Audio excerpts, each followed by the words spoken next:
मंत्रालय का बड़ा अफसर बताकर आपके घर आए, सरकारी नौकरी दिलाने का भरोसा दी और कहे बस थोड़ा सा खर्चा और पैसा लगेगा, बस समझिए कि नौकरी पक्की हो गई। सो नमस्ते, मैं सोनी।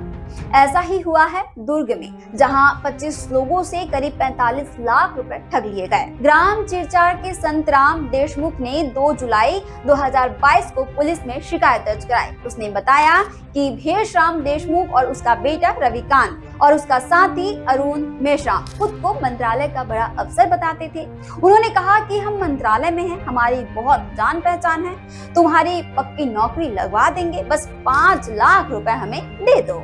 शुरू में कुछ लोगों को इंटरव्यू लेटर जैसी फर्जी चीजें देकर भरोसा दिलाया गया और फिर धीरे धीरे 20 से 25 लोगों को करोड़ों का सपना दिखाकर 45 लाख रुपए ठग लिए गए। यह कोई मामूली ठग नहीं थे, तीनों ने पूरी रकम आपस में बांट ली।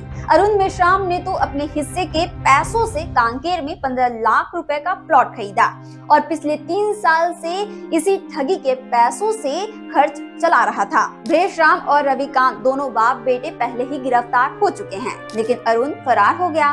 कांकेर में किराए के मकान में छिपकर रह रहा था। 14 अक्टूबर को पुलिस ने घेराबंदी करके उसे दबोच लिया।